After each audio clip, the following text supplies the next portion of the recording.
Hello, everyone, and welcome to another episode of the Business Growth Show, where we talk about all components of business and how to utilize them for exponential growth. My name is Athin Cassiotis. I'm a business growth strategist where I help business owners grow, scale, cut costs, and increase profit.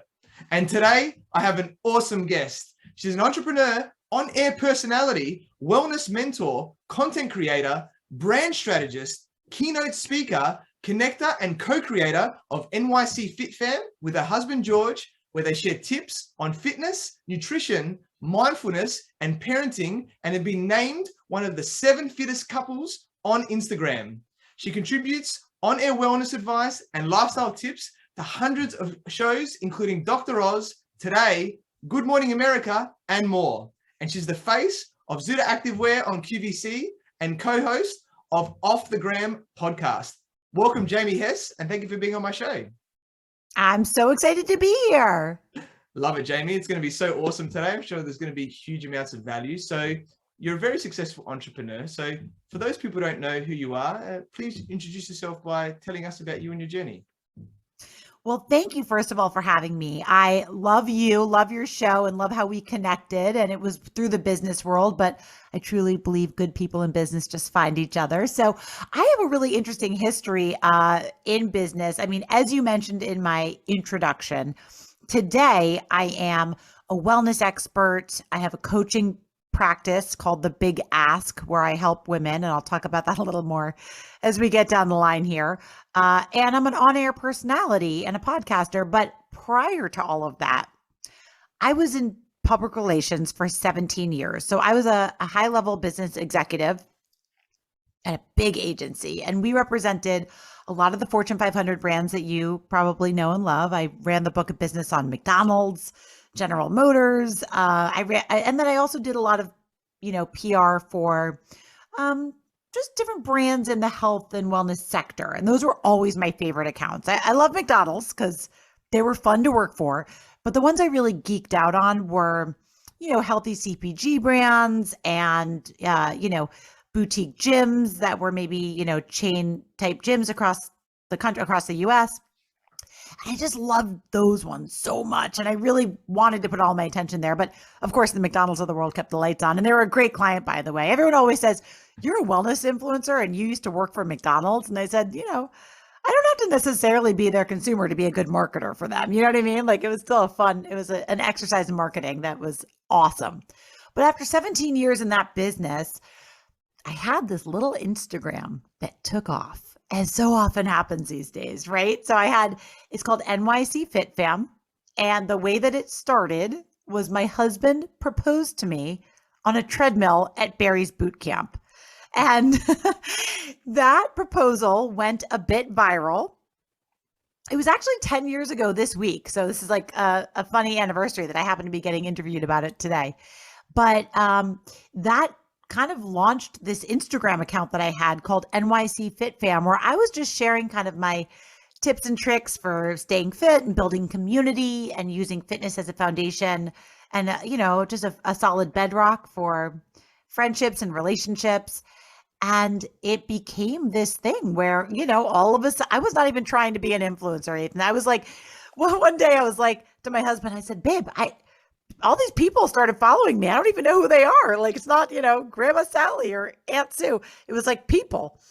And it just, when you have lightning in a bottle, when you have this Instagram account that all of a sudden was 10,000 and 20,000 and 30,000 followers, if you're a smart marketer, you understand how to harness that lightning in a bottle. And as somebody who worked in influencer marketing as a PR strategist, I just realized that my side hustle was becoming a full hustle. And eventually it was the indicator that it was time to leave my corporate life. That was about 5 years ago. And in the 5 years since, I have built a very fun, solvent business on the back of my Instagram account. So I'm a brand ambassador and do all the sponsored stuff that someone does as an Instagram influencer.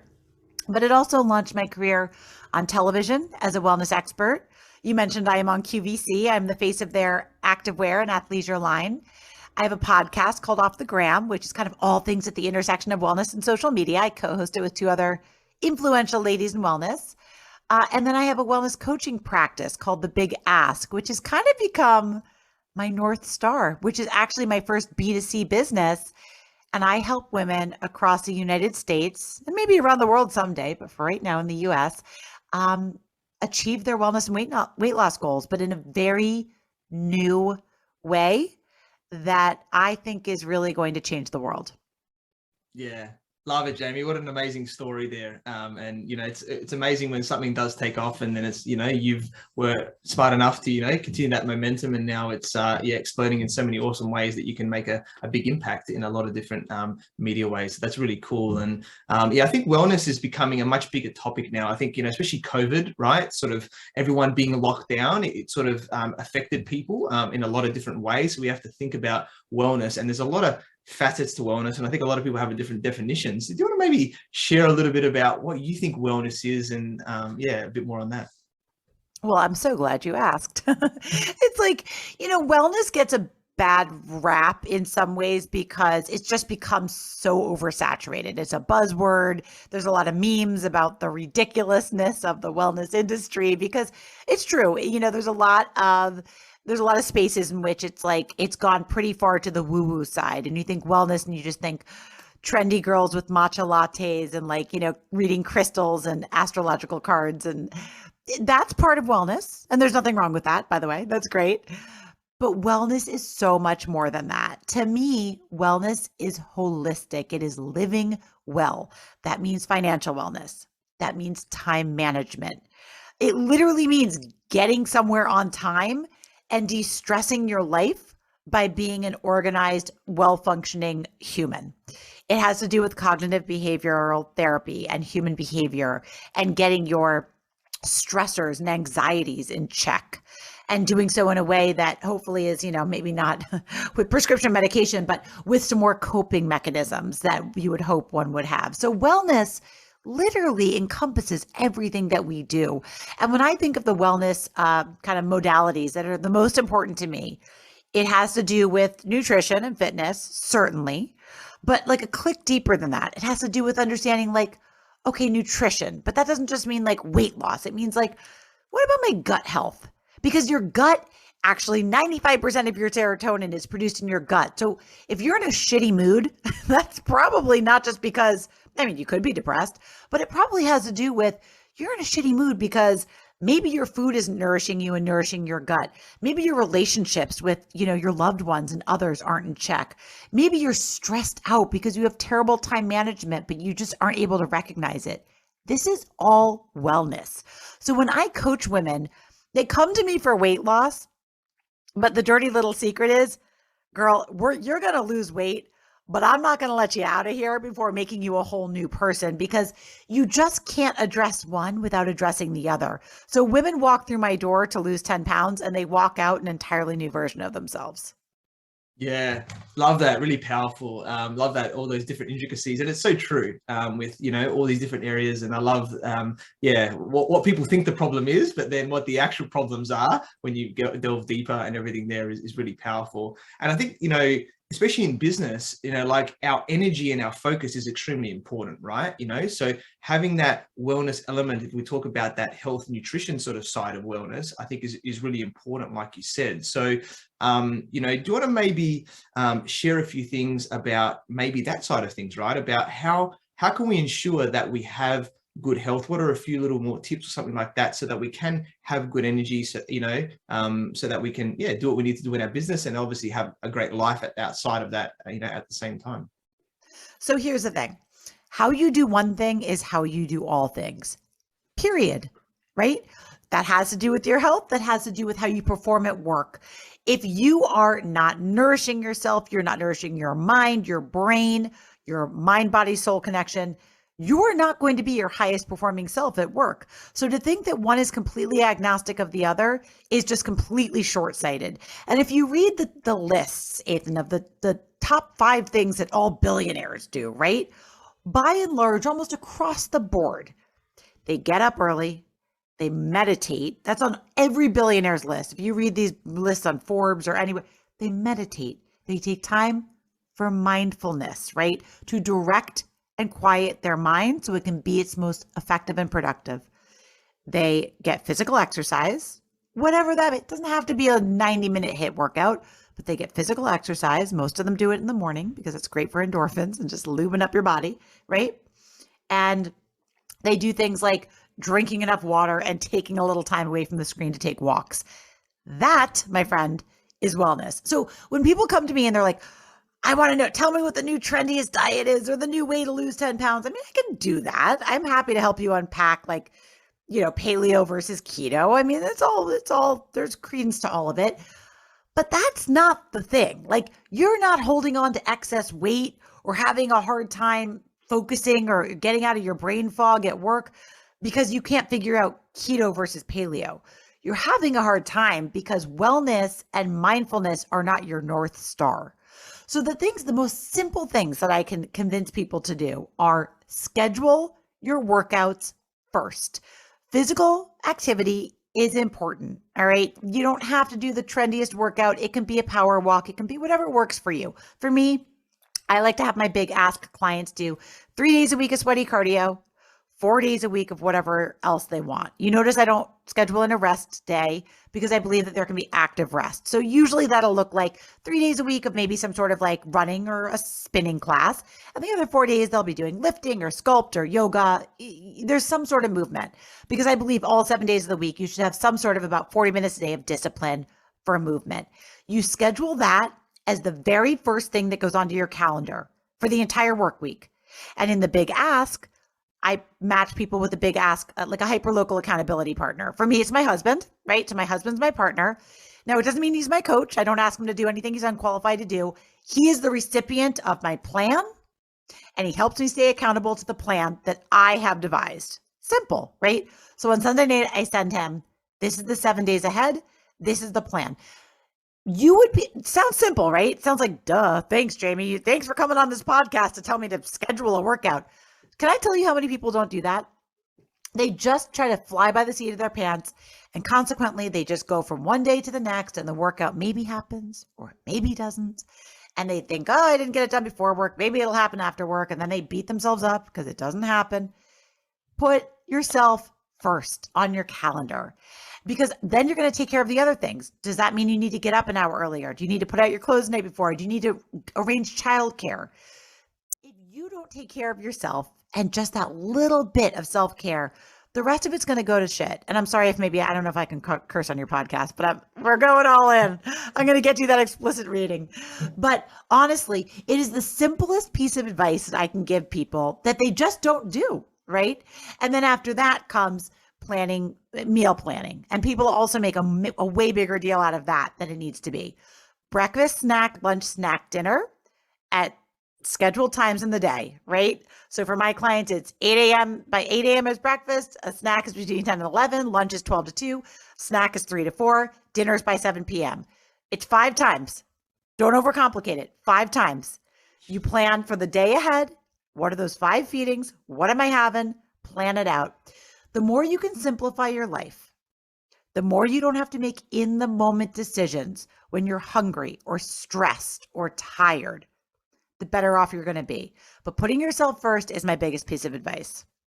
Yeah, love that. Really powerful. And thanks for breaking that all down, right? So simply. And I guess, one thing that probably comes up for me, potentially might come up for a lot of your clients as well, is around mindset. And this is obviously relevant for business as well, because you can say these things, but then some people will probably be like, oh yeah, but you know what? I just can't work out, or, like whatever the limiting type stuff that comes up for certain people in there. And it's the same in business, right? Like, oh, this is hard, or whatever it is there. So yeah, what are you seeing in terms of that, in terms of mindsets of people, and how things have to change a little bit in terms of their habits and their behaviors, so that they can actually be successful over a long period of time as well?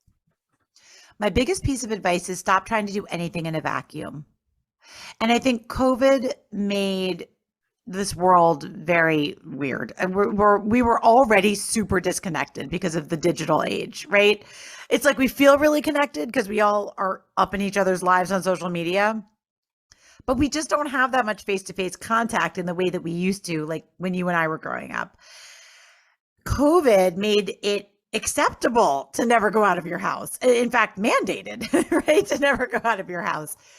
And it's put people in a really tough spot. So I really, really encourage community, and I encourage accountability. And I encourage accountability in all forms of your life. So you have to let someone else know the plan. Stop trying to do it all by yourself. And then when you fail, silently beating yourself up to yourself.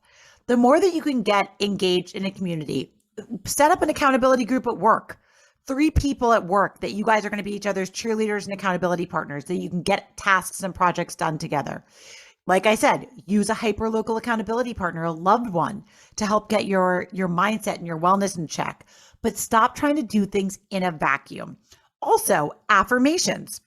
There is data, really hard and strong data, white paper data that I'm happy to share. I share with my big ask clients all the time, because many people think that affirmations are woo-woo, right?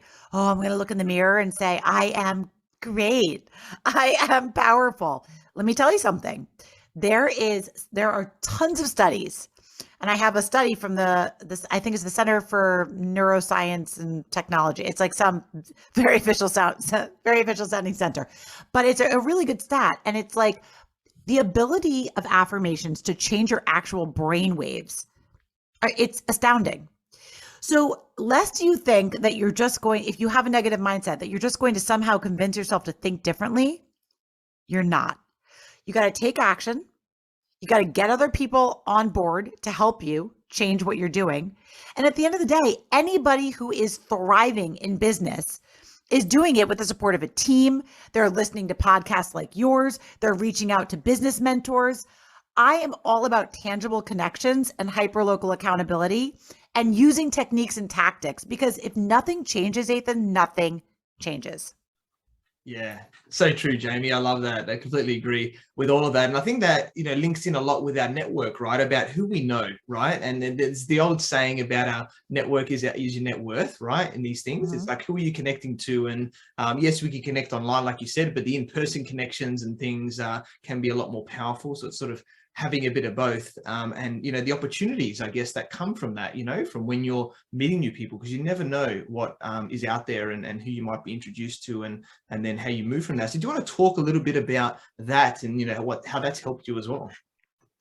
Somebody told me in the beginning of my PR career, a very famous photographer in New York City, he kind of had taken me under his wing. He was like a famous event photographer. So when I was doing all of these events, celebrity events in New York in the beginning of my career, in my 20s, he said to me one night, we were leaving an event, and he was like, "You're good, kid." He was like, "Let me tell you something. Best thing you're ever going to hear in business. Most important thing, you should remember this forever.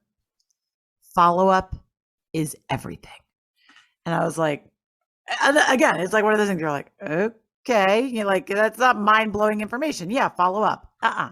You would be shocked how many people lose connections, don't follow up after they've met somebody, just kind of don't value the power of connection. You and I met is a great example. You and I met through a business referral. We were just having a chat about a business vendor that I was giving you some of my experience. And you suggested to me, hey, why don't you take this course in NLP, this neuro-linguistic programming? It's really cool. You actually asked me, you're like, oh, are you familiar with NLP? And I was like, no. And you were like, oh, Jamie, you gotta get into this. It's so cool. And I was like, what is it? You introduced me to a friend and mentor of yours, somebody that teaches NLP. I signed up for her course because I trusted you. I had met you already. I got a vibe. I was like, this guy knows what he's talking about. I signed up for this course. I could have let that go. I could have been like, okay, great. Yeah, thanks for the advice, and gone on with my day. Take advantage of the connections that you make, the advice that you get from other business leaders, being able to just take an informational or just take a coffee with somebody and really listen. Don't just talk, listen and take advice from people, and then go out and take the action. That course was not easy for me to take. That course is an Australian course. I'm in the US. It was from 7 p.m. to 3 a.m. for 7 days. But I got my butt in that seat and I took that course, and it changed my life because I am open. And when I make relationships with business people that I respect, I follow up. I consider what they've said. If they've made a suggestion to read a book or take a course, I friggin' take it.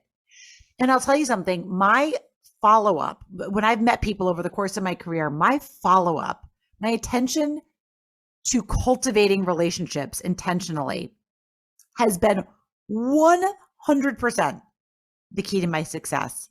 In fact, so much so that I lived in New York City for 20 years. I had an amazing career there.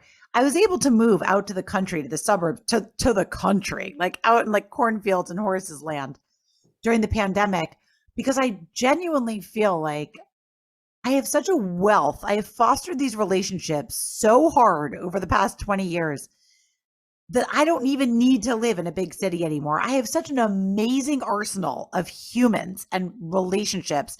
I could do business off the relationships I've made for the next 20 years and be a millionaire. Like I don't need to go out like and meet 20 more people every day.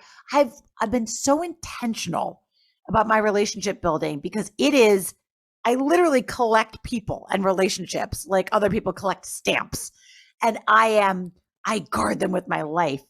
Those relationships are how I do business from here on out. And it's been very good to me.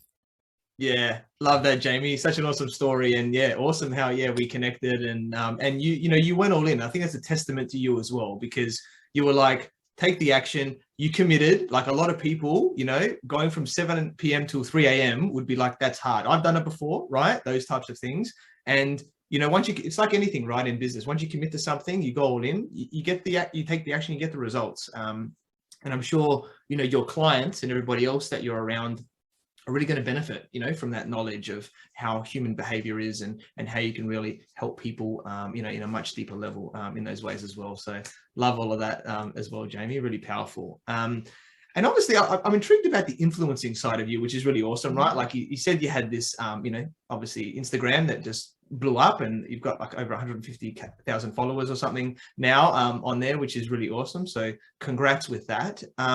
I guess, what comes from that? Because it blew up and a lot of people probably want to be growing their influence, and that can happen over time or potentially quickly, depending if something goes viral.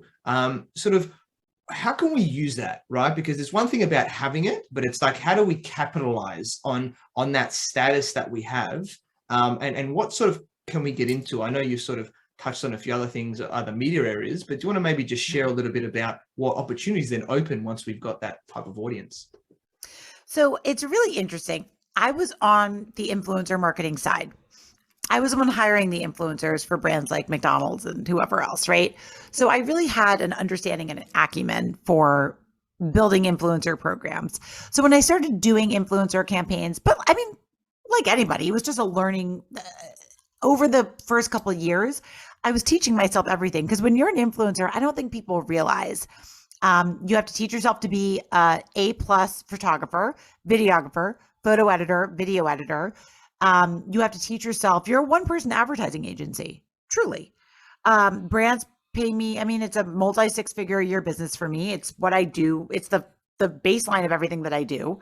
As much as I do like the TV and the podcasting and everything, the influencer work is really the heartbeat of my business. I authentically align with brands that I believe in, and I tell their story and I amplify them to my audience. I show people how to use those brands and products in their lives. I think one thing that people like about me and my platform, and what a piece of advice I could give, is it's what we used to call in my PR days, aspirational attainable. So I show the aspirational side, my pictures are pretty and I, show somewhat of an aspirational lifestyle, but also like I show my life warts and all. And the brands that I share about, I have no problem being super real. Like one of my big brand partnerships this year is with a product called Innovo, which is a pair of shorts that are medical in nature, and they help treat stress urinary incontinence in women, which 1 out of every 3 women suffer with, meaning leaky bladder. And I always joke that like once you've had 2 kids, running a half marathon should be called peeing in your pants for 13 miles. Like it just is, but I have no problem sharing about that because it's real. And it pains me that any women should be out there suffering with like a leaky bladder, being embarrassed about it because, I'm only like 35. This shouldn't be me. Well, honey, it's 1 out of every 3 women, but people don't talk about it because they're embarrassed. I have no problem talking about what's embarrassing because it's real. and I'm a mama too, and it's just real life. So I think that's been like a really big part of what I do as an influencer. But I will say this, I treat my influencer work the same as when I worked at an absolute best in class agency. I worked for a PR agency that was 1000% best in class. I mean, we worked with Fortune 500 brands. There's no being just good. You have to be amazing. Everything has to look amazing. Contracts, graphics, assets, everything has to be best in class. And that is how I treat my influencer work. I treat it very professionally, and it's really important to me that I'm able to deliver to the clients that hire me in a way where I'm able to show them KPIs. They're able to profess to me what their desired KPIs are, and I'm able to demonstrate ROI, and then I'm able to really put together campaigns that are creative. And I'll give you an example. I very rarely just do one-off posts anymore where it's like, oh, buy this thing because I buy this toothpaste because I used it and my teeth are white. I'm like, all right, let's think about how I can really build something that is experiential or interesting in nature. I'll give you an example. Okay, so Flintstones vitamins, right? Do you have those? No, I've never heard of them, but that's really cool. Okay. So Flintstones vitamins are an iconic heritage brand here in the US. It's in line with the Flintstones cartoon. It's a licensed product, and it's under the Bayer, Bayer, right? Yep. Bayer Consumer Health, right? So they make Bayer aspirin and all the different brands. Flintstones vitamins has done, I'm an ambassador for Bayer, and they're one of the products that I represent. My kids absolutely love Flintstones vitamins. But instead of just doing a couple posts for them and taking pictures with my kids, I'm like, how can I really bring this to life? So I'm doing a workout in my backyard with like 50 local women coming up next month. And I'm having the Flintstones, what am I calling it? So the Flintstones cartoon, they used to live in a town called Bedrock. I'm having like a Bedrock bounce. So I'm having like a bounce house, like a moon bounce for all the kids. And I'm having a whole branded Flintstones area, like an experiential moment where these kids can come. We're shooting original content. I have a whole video crew coming. We're doing all of the branding and the colors and their look and feel. We have, sampling, and all of the flavor profiles are in line with the vitamin flavors. And I have now created a moment that is both hyper local. So people here are going to experience it on the ground. We're going to create original video content that is for use on my channels to amplify. And also I will give back to the brand. I'm creating this whole 360 environment in which I can tell their story and use my kids and other kids in a storytelling moment and showing how fitness, health is a part of their brand pillar. That goes so much further than just putting up some post on Instagram. And I always strive to create programs like this. Like I go to a brand and I say, yeah, a post would be great, but what if we produced a TV show, or what if we made an event, or what if we did a whole podcast capsule together that we, told your story in a narrative driven way. I'm always thinking of how can I think bigger? And this does two things. This allows the brand to leverage my expertise to tell their story in a bigger way. And it allows me to exploit the brand for more funds for both myself and for the brand to get more bang for their buck. Because let's be real, this is business, right? So anybody out there wanting to be an influencer, I would just say, think bigger. Anybody can take pretty pictures and put them on Instagram these days. It's not enough. Think bigger. How could you really be creative and bring a value add to your brands? Because not only will it get you more business, it will be better for the brand. And it also allows the brand to write a bigger check at the end of the day to you to do better work. So always think bigger. And honestly, influencer land is still the wild, wild west. It's like the sky's the limit. We are just at the precipice of still learning what's possible in this space. So get creative, because if you get the right marketing manager who's in charge of this of hiring you, they're going to see your vision. And nothing's too crazy. I can't even tell you the level of crazy that I've pitched and brands have been like, let's do it. Because you're also doing their job for them. You're coming in almost like an agency and you're like, I know what works for my audience. Let's be creative together. And I think that's a really cool part of my job. It's almost like limitless. Yeah, I love that. What a story. And yeah, obviously your experience in that space helps. But I think, what's really powerful is your innovative thinking, I think. And that's really translated to business, right? Is how can you do things differently to everybody else, right? I think Yeah. that's what's going to make you stand out as an influencer. That's why people will pick you over other people, or you'll do a much bigger campaign and areas like that as well, which is, yeah, really powerful. I love that, Jamie, really nice. And I guess, from that area, then obviously you're doing your influencing, but at the same time, people want to get out more probably as well. Like, how do they get their message out more? How do they reach more people in other ways, not just from Instagram as an example, right? And I know you're on TV, you're doing a lot of things there. And does it really come down to having a PR agency or a team to help you with that? Is there also an element of probably, what we talked about relationships maybe as well that comes into it and things? So do you want to maybe talk a little bit about like, what's that next level like look like if you really want to get out there in the market? I would be happy to. I mean, it's really interesting. Actually, I have a friend who's a former publicist with me, and she has an entire course that she teaches on helping people get PR without having a PR agency, because it's really like a hot topic these days. PR agencies are very expensive, at least the good ones, right?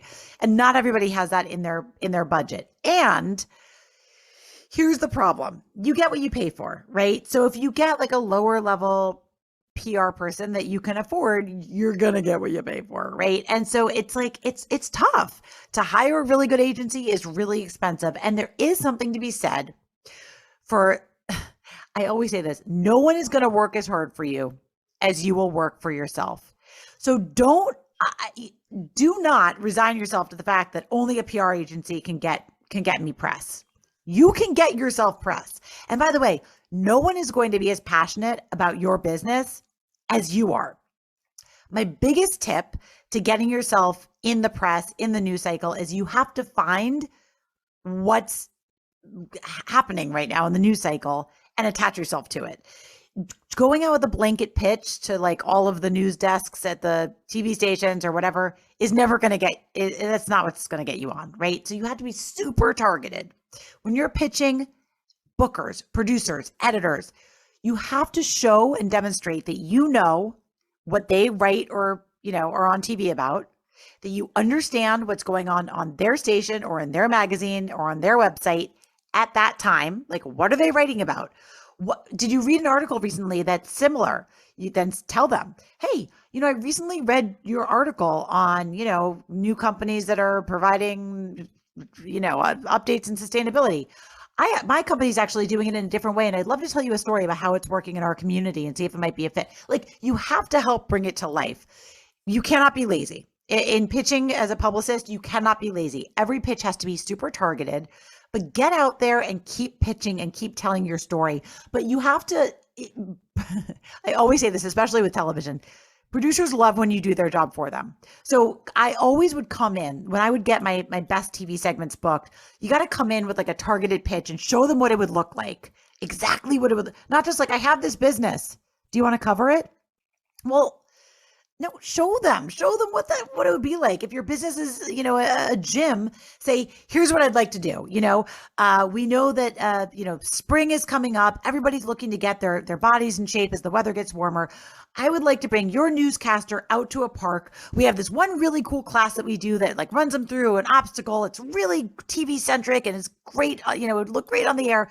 I would like to bring them out to this park and run them through the paces. It'll be really fun. We'll have them all sweaty and then they can do an interview. Like, show them why it's going to be cool. You got to be that creative. So with PR, it is 100% worth it to take your time. You do not need a PR agent to go out and pitch media, but you do need to set aside the time to do it. And you do need to be a little bit creative. And again, this is where relationships come in. I mean, sending a blanket pitch is never going to get you very far in anything. I always joke that, when I was a publicist, I was like, everybody's so protective of their lists. I'm like, I'll share my list with anyone. They're not going to answer your call. They're going to answer mine because I've been talking to them for 20 years.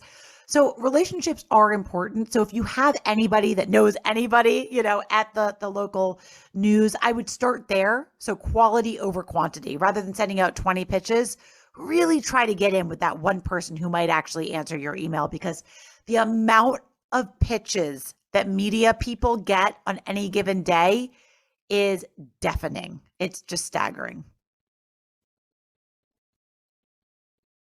Wow, very powerful there, Jamie, and really awesome that you shared all of that. It's got my mind thinking about all this, and I just love the way your mind thinks and how you're really picturing it. And I think, in business and everything, a lot of people want to visualize stuff, and it helps us to create it. So you're basically creating that visual picture to an extent, and doing their job for them, which really, really powerful.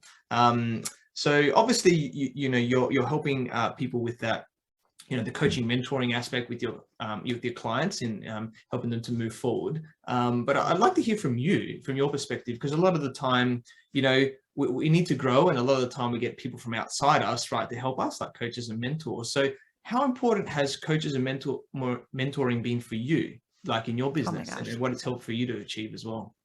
It's like my favorite topic. Every time I speak on a panel, which is a lot, inevitably this question always comes, or usually the question comes up. It'll be me, a lot of times I speak on like powerful women panels and whatever, a lot. And it'll be me and like 2 or 3 other women. And inevitably somebody asks, a question about like, what do each of us have in common, or what's one thing, and always these successful women, this happens all the time. We all say, oh, I have a business coach, I have a life coach, I have we all take advantage of coaching and strategic mentorship, because especially when you're an entrepreneur, when I was working for an agency, I loved having a boss.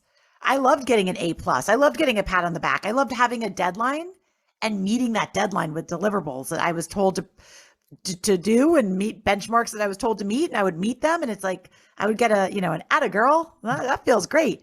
When you're an entrepreneur, ain't no one giving you a deadline. Like, you just got to make them for yourself.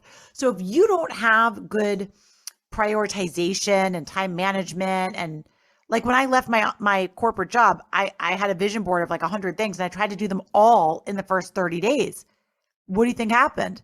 None of them came to fruition, because I didn't properly strategize or prioritize. It was then that I hired my first business coach. And I will say, like, especially if you don't have a boss, if you're an entrepreneur, if you don't have a boss, hire one. Hire somebody to help you with strategic goal planning, short-term and long-term, right? Deadlines, accountability. My entire program is based around accountability. There's a lot of research that says that people are 65 to 95% more likely to meet their goals and succeed by using accountability. A business coach, in addition to giving you great information, can simply be an accountability coach, and that is worth its weight in gold, right? So I use all kinds of coaches and mentors, and I'm constantly taking classes. In fact, I'd say now that I've kind of, leveled up to this next level, financially, and my businesses are doing very well, I reinvest 40 to 50% of my profits into personal development work. It's money well spent every time. Every time I do that, it up levels me this much more, because I just start thinking bigger, and I just think bigger. So I've used life coaches. And when I say life coaches, they are also executive coaches. They're professional coaches that have more of like a life slant, like a little bit of like the woo-woo meets the business, right? Some people, like my husband also works with one that's a little woo-woo. I think that's a good mix, personally. I mean, you could have a really dry executive coach if that's your personality. I like somebody that's going to help me, because like I said earlier, it's hard for those of us who are type A people to like use affirmations, step in front of the mirror and tell ourselves like we are amazing and powerful. But if the data tells me that that's actually going to make me better, I would like someone to encourage me and help me stay on task with doing that. If meditating and using affirmations and being more mindful is going to help me be more successful and make more money, I would love somebody to help me slow down and remember to do that stuff, right? So I've often used coaches that are kind of a hybrid of both of those things. And I found it to be very, very effective. And I just can't say enough good things about using coaches in general. What I do for my women in the big ask, it's the same thing. And I say this all the time. If losing weight, if diet and exercise were that easy, we would all just do it. Every time I sit down at a boot camp, I do 8 women at a time in my boot camps. And I sit down on the first thing and I'm like, I'm looking at 8 smart, educated, intellectual, they're usually like type A boss babe type women. These are not stupid women. These are really high performing women. And quite often they have been struggling with this one thing, right? This weight loss thing and this just battling the monster in their head and yo-yo dieting and hating themselves and beating themselves up. And oftentimes saying, why am I'm so successful in business? I can't do this one stupid thing. I'm dealing with it. And I'll ask them, how long has this been bothering you? And oftentimes they'll say, oh, well, it was like my early teens, which is typical for women. I was 13, I was 14. And I'll say, well, Susan, how old are you now? Oh, I'm 51. Susan, do you know how many years that is? When is it time to say, if nothing changes, nothing changes. Like, I clearly can't do this alone. That is the power of having a coach. Susan over there has been battling this same beast since she was 13 years old and she's 51. When does she get to put up her hand and say, I need help? That level of giving yourself grace, whether it's in business, in weight management, in anything in your life, is actually extremely courageous. So asking for help or hiring a coach is not like a lazy man's game. It's not delegating it out to someone else. It's bringing in a team and saying, I deserve help because I'm sick of doing it this way. I'm ready to grow. And again, if nothing changes, nothing changes. So if you're I love the gift. I call it the gift of desperation. If you are like, I am stuck and I am sick and tired of being sick and tired, whether it's stuck on a plateau in business or stuck at a weight plateau and you keep like self-soothing, emotional eating, all of this nonsense, especially that we did during COVID. It's like, if you have the gift of desperation where finally you're like, damn it, I am enough. That is an awesome place to be because you finally surrender and your ego gets out of the way and you're like, I'll do anything. And that's when you become coachable.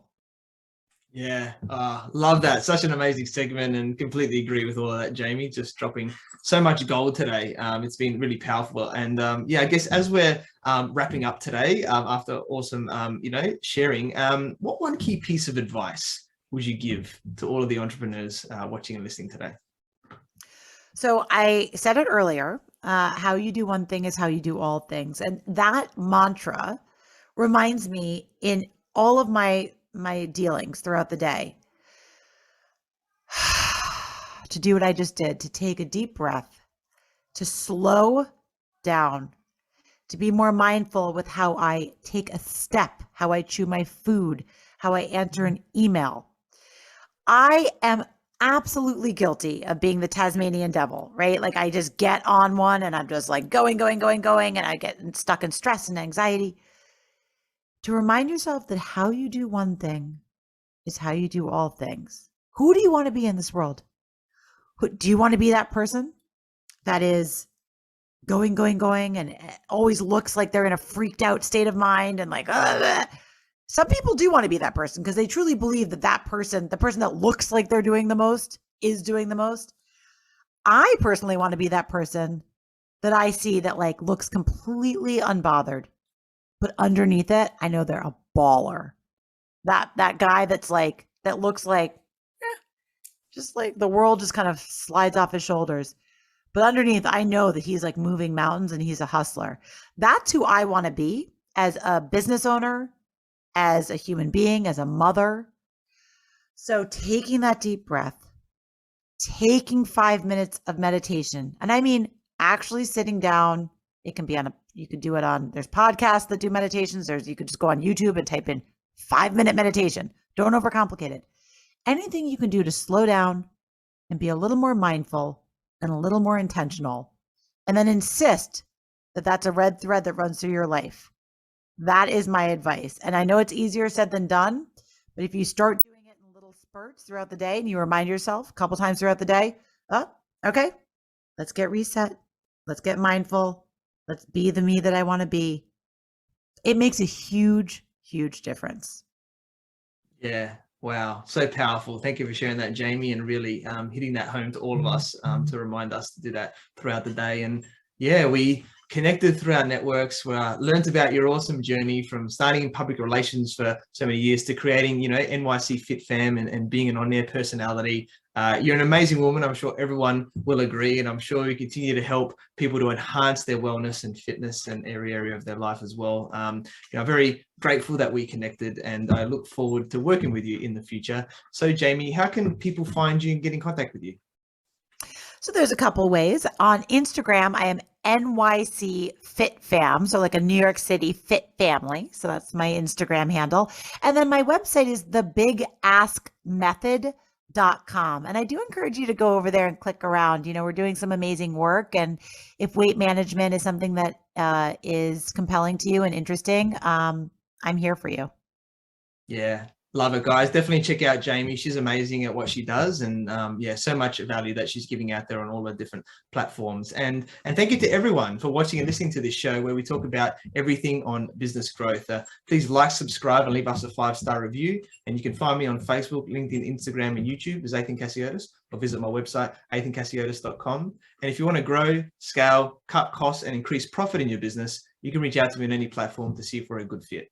And I completely agree with you, or do I? The only way you'll know is if you tune in next time. So until next time, remember that our business grows when we learn skills and take action using them in spite of fear. So remember to design your growth and results.